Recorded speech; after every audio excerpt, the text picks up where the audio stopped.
بسم الله الرحمن الرحیم. بیا مو د سیریما د لسم ټولګي د فزیک مضمون لپاره ستاسو په خدمت کې یم. تېره ویډیو کې موږ تاسو پر کلي انعکاس باندې بحث کړی و. کلي انعکاس مو لوستی و. راځو نن د لسم ټولګي فزیک مضمون د 10م لوست کې د سراب درس لولو. سراب پیژنو چې سراب څه شي ته ویل کېږي. سراب په فزیک کې یوه کوچني موضوع ده چې په دې باندې داسې خاص هغه فرمولونه او همدارنګه د کوم قوانین نشته. یوه کوچني موضوع ده. راځو په لنډ ډول سره یې وایو. سراب که چیرې موږ او تاسې وګورو، که چیرې د دوبي په تودو ورځو کې په لویو لارو او یا دښتو کې سفر ولرو، په دغه وخت کې نو ضرور په دې وخت کې د یوې پېښې سره مخ کېږو. یوه پېښه ګورو چې دا سراب یا هم د اوبو دشت په نوم سره یادېږي. څنګه پېښې سره مخ کېږو؟ تاسو به عموماً لیدلي وي کله چې موږ په دوبي په تودو ورځو کې چې هوا ډېره توده وي، نو په دغه وخت کې عموماً چې په دښتو کې یا مثلا په صحراو کې سفر کوو، نو مخ ته چې کله ګورو داسې فکر کوو چې مخ ته اوبه دي، لیکن مخ ته اوبه نه وي.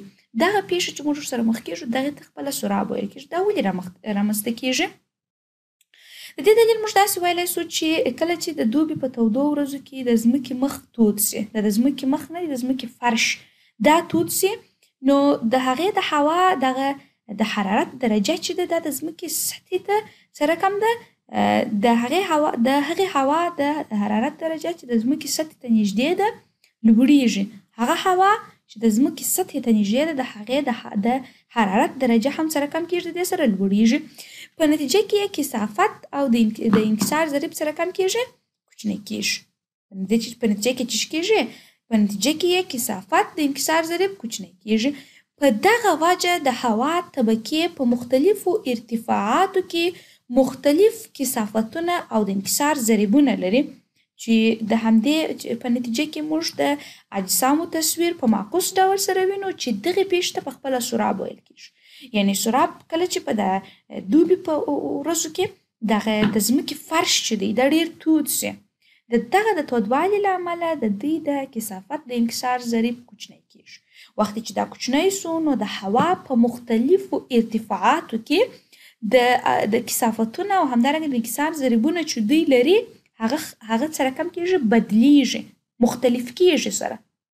وختې چې دوی سره بدل سوه، نو په دې وخت کې د اجسامو تصویرونه چې دي دا په معکوس ډول سره جوړېږي، چې دغې پېښې ته پخپله چې ویل کېږي، دغې پېښې ته پخپله سراب ویل کېږي. یعنې د سراب هغه پېژندنه په فزیک کې په همدومره ډول سره ده. نور په فزیک کې د سراب په اړه داسې خاص بحث نه دی سوی، نه داسې البته د لسم ټولګي فزیک کې او نه پر دې باندې کوم تعریفونه موجود دي. نو د سراب موضوع په خلاصېدلو سره زموږ او ستاسو د ویډیو درس هم پر همدې ځای باندې پای ته رسېږي.